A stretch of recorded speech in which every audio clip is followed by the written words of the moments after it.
here from Rain Country. God is good all the time, and I'm here for part 11 in our Preparedness Testimonies series. So what these are different people's testimonies that I've been reading in the various videos, people who follow me on Rumble, on YouTube, on Instagram, X, or whatever, and they send me in their own testimonies on how they got either into a better position, being more prepared on a budget, and or how being more prepared has helped them through some hard times.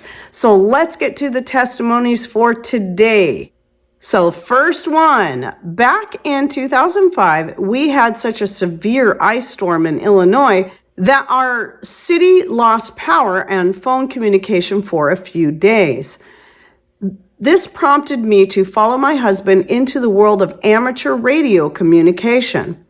I now have a general class license and work with other local radio operators to practice weekly.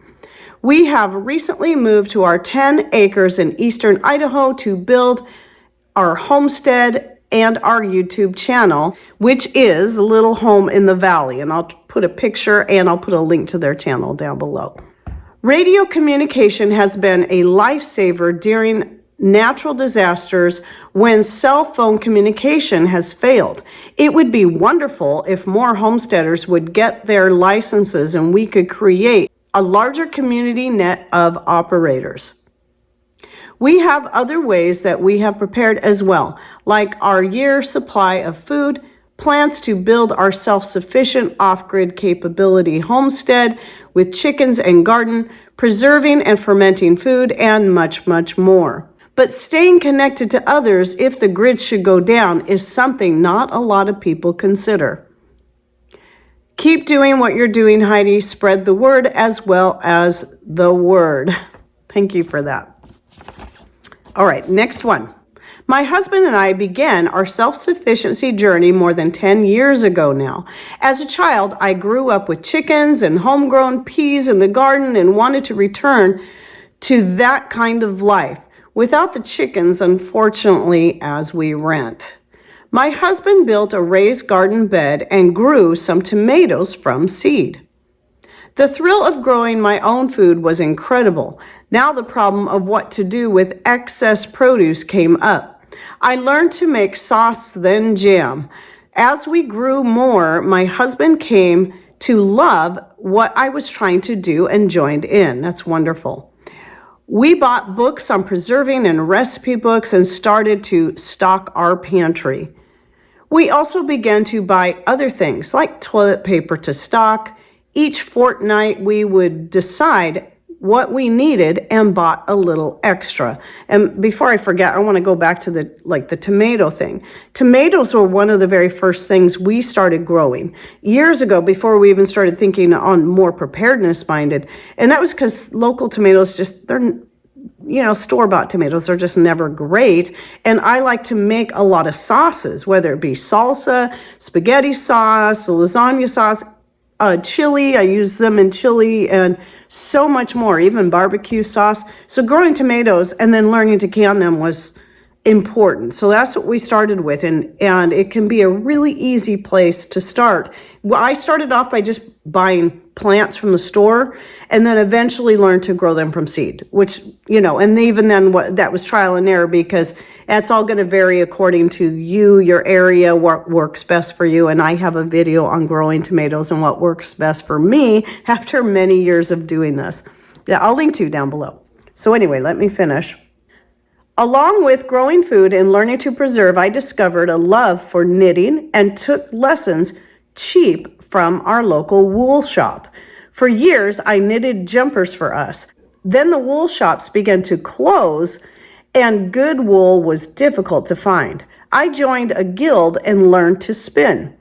The guild introduced me to weaving and the love of my life, apart from my husband of 35 years. Now I weave all sorts of things that we use. I'll be including pictures of some of these things, by the way. I will soon try sewing a top I have sewn before using my hand-woven fabric.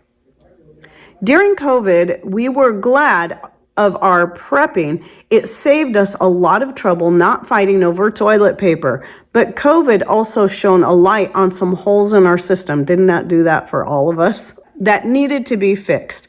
We have done our best to do that.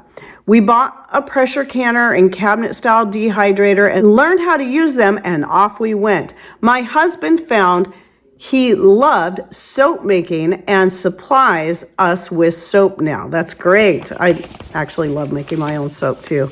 It can be a fun thing, and it's actually a lot easier than many people think. Once you get over your fear of working with lye, it's simple, and then you'll be hooked. That first batch you make, you'll just want to keep making more and more. Till you have soap coming out yours. I think the advice I would give to anyone feeling like it is impossible is to let them know our journey is about 15 years in the making. It didn't happen overnight. Correct. This is very, very important for people to understand, because that's the case with most people who are more advanced in this. They've been working on it for years. You have to start somewhere. Anyway, sorry, I keep interjecting here. I started with one skill, learning how to grow some seeds. Then came preserving the harvest and learning how to do that. After that, I realized there were other skills we needed. You pick the skills you think you will enjoy and start with those. Whether it be the soap making, the crocheting, the knitting, the sewing, canning, whatever, just start with one. I mean, this is great. Time can be an issue, especially if it's seed sowing time and you are working in the garden. We are lucky to be retired, so time is more available to us. All in all, one must expect to have challenges to solve and problems to fix. They are always there. No kidding.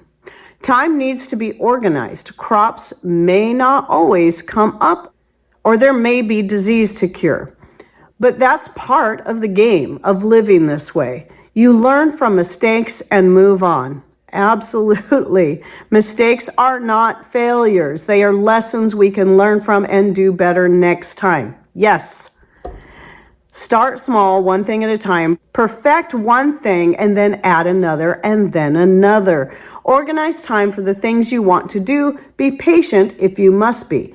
Don't beat yourself up if things go wrong. Simply learn from mistakes and carry on. This is so well done. Thank you for this.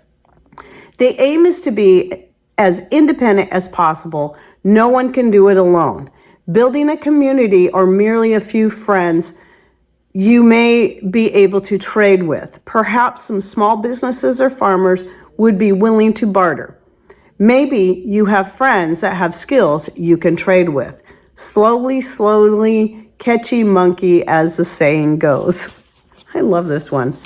So, and that is something I say all the time. Start with one thing at a time and build on it. You can't just think that you've got to be just like someone who's been doing this for many years and all of a sudden have all these skills and all this knowledge and all these things put up. Everything takes time, and it's a matter of just starting somewhere and doing it. Last one, and the interesting thing about this one is this person sent this as a preparedness, kind of half as a preparedness testimony, but also a food storage collaboration, because I have that going on too. So these photos you might end up seeing twice, but I'm going to include them in here in her little brief thing on putting up with a limited budget. I am doing my best on a very limited budget. Used icing buckets from Walmart since they are food grade and they have a gasket to stop moisture from getting in. Only cost $2 each. I'm not sure what this is, so I hope I'm saying this right. Used a cricket. Oh, cricket. That's right, I have heard of these.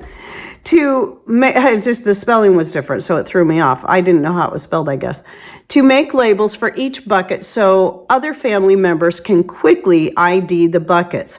I decided to start a small library that covers cookbooks, gardening, foraging, medicinal remedies, maps, religion, and skills.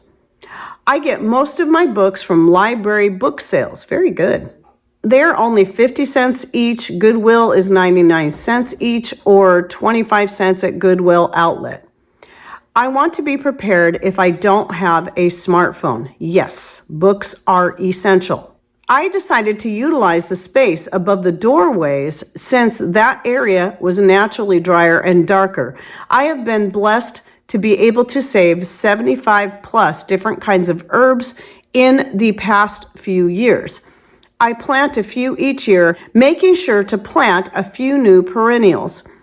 And over time, we have been blessed with a wide variety of plants that come back every year. Perennials are so great because of that. I wish all of our vegetables and everything could be, and herbs could be perennials. At least most of my herbs are perennials, but not all. And over time, we have been blessed with a wide variety of plants that come back every year and require little to no maintenance. This past year, I have been learning how to make homemade tinctures, infused oils, salves, and herbal remedies. I try not to think about how much I have to do yet. I focus on one thing at a time. When I get that done, I move on to the next. I was amazed that I was able to get to this place in our pantry preparedness journey. Since I've been making the tincture, salves, and stocking up our pantry, our family is much healthier and go to the doctors very rarely. I have been showing other friends and family members what herbs to use for different ailments so they can take their health care into their own hands. Excellent. Excellent. More great stories. I am loving these. People, keep sending these in, especially this kind. I need more of these preparedness testimonies because I definitely want to keep this one going, just like the natural remedies testimonies. I tend to get a lot more for that one than I do for this one. This is why I'm pushing this one harder, because I always have a lot in my natural remedies testimonies folder, but not as many in the preparedness one. So anyway, if you're interested in either one of those playlists, I'll be linking to both of them down below. And if you're interested in sharing your own testimonies to either one, just email that to me you got to type it up. That's preferable that you type it up into the email body. That makes it easier on me. And then send it to raincountryhomestead@gmail.com. And then if you're sending one for each, make sure you're sending them separately, not in the same one, because they need to have different titles. One for the preparedness testimony, one for the natural remedies testimony, since I have two different folders that they go in. I don't read through them. I just drop them immediately into the appropriate folder. And when you see me reading them on camera, that's the first time I'm reading through them.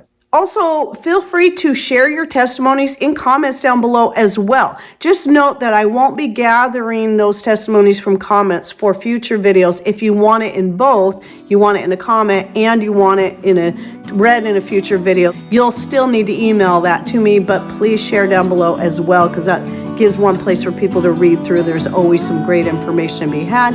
Hope you enjoyed this video. Thanks for watching. Take care and God bless.